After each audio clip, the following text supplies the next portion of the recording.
বাংলাদেশের যতগুলা ভণ্ডপীর আছে, বাংলাদেশের যতগুলা ভণ্ডপীর আছে, এই ভণ্ডপীররা ইতোমধ্যে কেউ 50% শিয়া, কেউ 80% শিয়া, কেউ 90% শিয়া, কেউ 100% শিয়া হয়ে গেছে। বর্তমান সময়ে আপনারা যারা একটু দিন ইসলাম সম্পর্কে চিন্তা করেন, দেখবেন এই যে সুন্নি নামের সুন্নি আছেন একদল, যারা নিজেদেরকে সুন্নি সুন্নি কয়, এই সুন্নি নামের সুন্নিগর মধ্যে একটা ঝামেলা বাড়ছে। কিছু কিছু মৌলবী, এগুলা তো দেড় বেড়ারি মৌলবী, আসলে কোরআন হাদিসের তেমন কোনো খবর নাই, কোরআন হাদিসের তেমন কোনো জ্ঞান নাই। এরা মূলত ওই যে টুপি একটা মাথায় দেবো 3 কিলোমিটার লম্বা, ওর মধ্যে লাগাইছে চুমকি, শরীরের মধ্যে একটা পাঞ্জাবি গায়ে দিছে, আর এই গলার মধ্যে একটা পাগড়ি, কোমরের মধ্যে একটা পাগড়ি দিয়ে এরকম এক ধরনের মৌলবী। হ্যাঁ, মৌলবী সাপ, না আছে কোরআনের খবর, না আছে হাদিসের খবর, না আছে ইতিহাসের খবর, না আছে দলিলের খবর। তো এরা অধিকাংশরা শিয়া মতবাদের সাথে ইতোমধ্যে জড়িত হয়ে গেছে।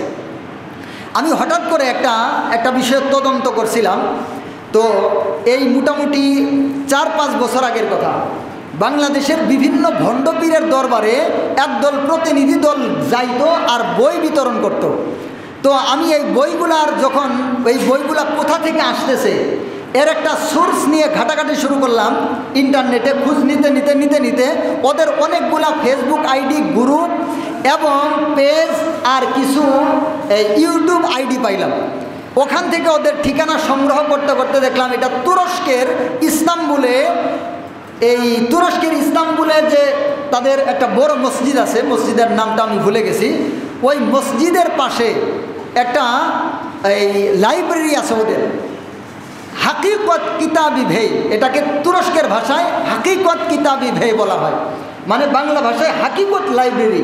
এটা তুরস্কের ইস্তাম্বুলে বড় একটা মসজিদ আছে, মসজিদের পাশে হাকিকত কিতাবখানা অথবা হাকিকত লাইব্রেরি।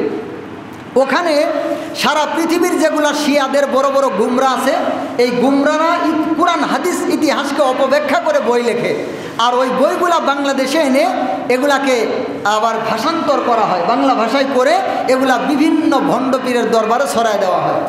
ইতোমধ্যে আমাদের বাংলাদেশের শতকরা প্রায় 80%, 90% ভণ্ডপীর এরা এই শিয়া মতবাদের সাথে যুক্ত হয়ে গেছে। এবং কি আমাদের এই সাদুরপাড়া ইউনিয়নেও শিয়া মতবাদের বিভিন্ন দরবার গঠিত হইতেছে।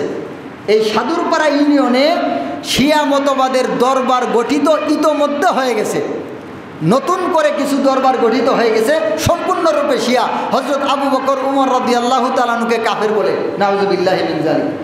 এইরকম খুব কঠিন অবস্থা, কঠিন তার আকীদা, যে আকীদা বিশ্বাস করলে কোনোভাবে মুসলমান থাকা সম্ভব নয়।